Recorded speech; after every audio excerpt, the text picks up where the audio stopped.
This week, it's all about D3, who is currently riding out an 18-game winning streak. We'll recap their series against Northwood, as well as preview their upcoming matchup against Kelvin. This is Inside Chippewa Club Hockey.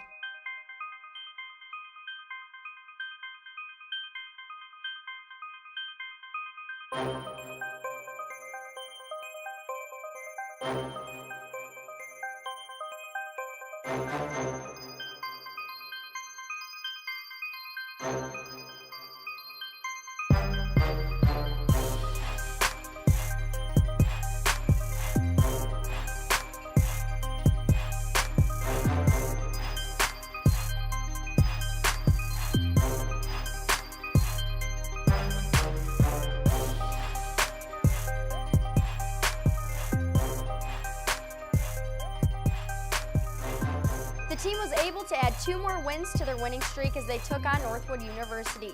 The action kicked off last Friday at Midland Civic Arena.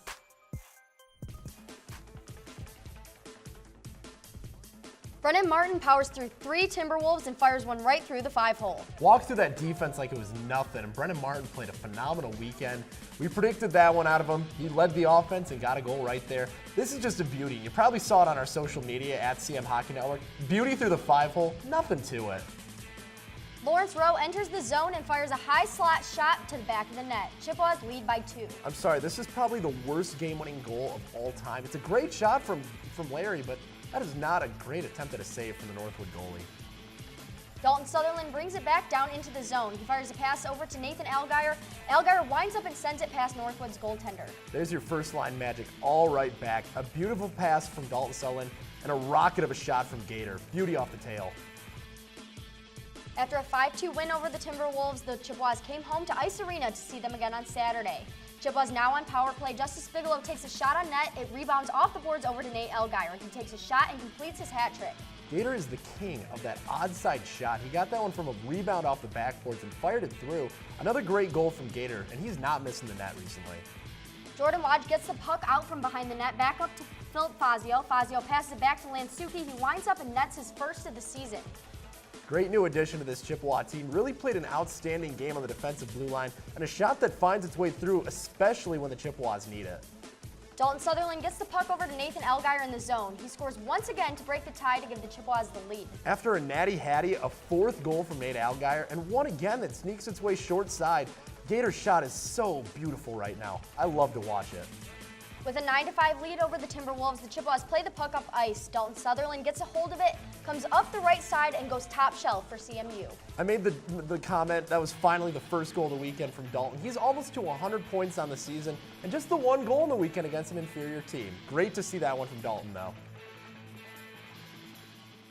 Sean, last weekend the Chippewas kept up a winning streak of 18 games now. What do you have to say about the series? You know, it was not a great series from Central Michigan. I think this is probably their most forgettable series of this winning streak, and honestly one of the worst ones of the entire season. That's not to say that we didn't see great performances and that players didn't play great, but overall, as a whole, this series was a step in the wrong direction from Central Michigan. You can blame some of the grittier play from Northwood and some of the injuries that occurred over the course of the series, but I think this is more of a series that you look back on and say, okay, what did we do wrong in this series? And then you just build upon that. You kind of crumple this one up, throw it away is an analogy I like to use, but you just move on to the next one. I mean, it was not a good series. You got the wins, that's what's most important, but I mean, 5-2 and 10-5, it's not great against teams like Northwood.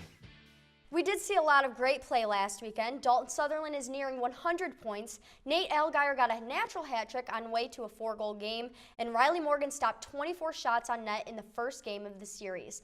That being said, Nathan Allgaier really stood out to me this past weekend. He came out in the second game with 3 goals in a row. Last weekend we were just talking about how he took one for the team by stepping down to third line, and now we see him again on first line. So what do you think fueled this performance by him this weekend? Opportunity is a funny thing. The old analogy is if opportunity doesn't knock, build a door. But in this situation, opportunity did knock for Gator. The need was there for a first liner to be filled, and Nathan Allgaier coincidentally has played many games with that first line of Ryan Tyre and Dalton Sutherland.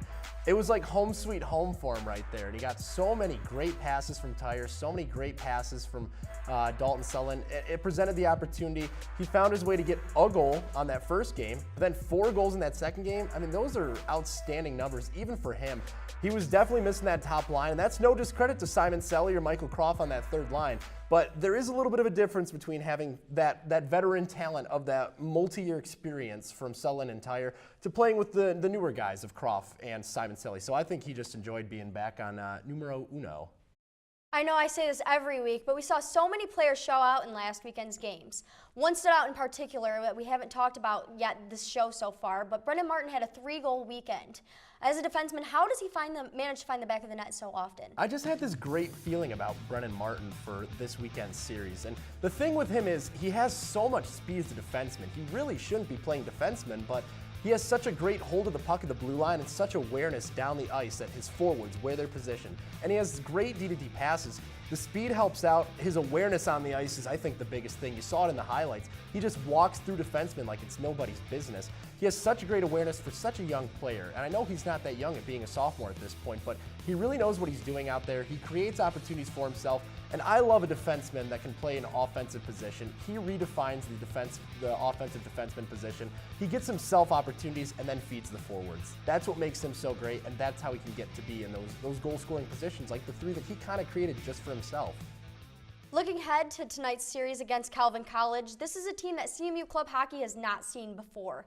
Calvin's team that they've played for the last few years is now playing ACHA D1. How do you see this series for CMU? This is a great series to have the younger guys go in, I'll say. I'd say this is a great series for some of the scratches and to rest up a lot of your starters. But this series adds nothing for Central Michigan. This team is winless. This team was swept by Davenport. The only game they competed in was a tie with U of M Flint. This is a bloodbath waiting to happen, and I certainly hope that it does that in the score sheet and not on the play on the ice. But this series for Central Michigan is a tune-up, if nothing else, for the younger guys to see more ice time. I think in this series, Dalton Sutherland should get to 100 points perhaps and then sit the rest of the series, or maybe give them out their 4 shifts. I think your top liners, especially with what we saw against Northwood, how quick it could turn into a gong show with some of the grittier play. Rest your starters, get those younger guys to play, let the scratch families come out. Scratch lives matter. Let them play, and this is the perfect series for it. Even with a record of 0-16, the Knights haven't had too many terrible losses. Besides MSU, they came up close in most of their games. Do you think the record is indicative of who they are? Usually I like to have the benefit of the doubt for a team like this, but I looked up and down the schedule that they've played so far this season, and I mean, for one, the sweep against Davenport, that's not a great look for them.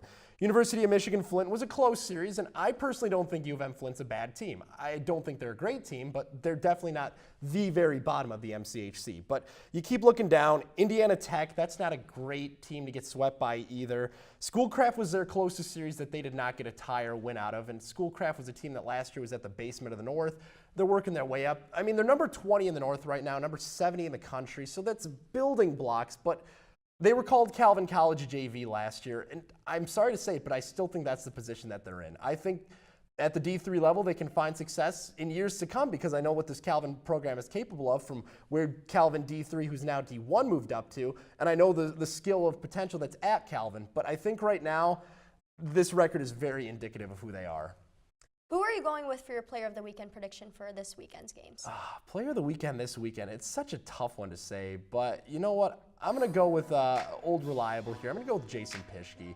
He's been playing really hard out there. I don't think he got any points last weekend against Northwood, but Fish is such a fun player to watch. He's had so much fun out there on the ice with offensive possessions and offensive chances this season. I got to go back with the Fish. He's all reliable for me, and I'm sticking to him.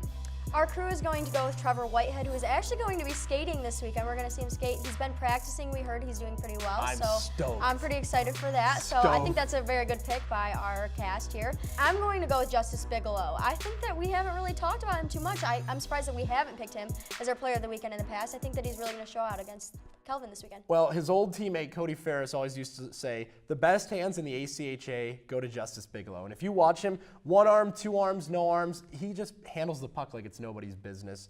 Biggs is a great guy to watch, and honestly, you're right about that. He showed out against that Northwood team. I think he'll be a fun player to watch. All right, well, good luck to you, Sean. You as well. Make sure to cast your votes on our Twitter at CM Hockey Network with who you think will stand out this weekend against the Calvin College Knights. That will do it for this week's episode of Inside Chippewa Club Hockey. Be sure to tune in to our ChipsHockeyCast.com for both games this weekend as CMU Club DIII looks to extend their streak to 19 games. Thank you for watching, and fire up Chips.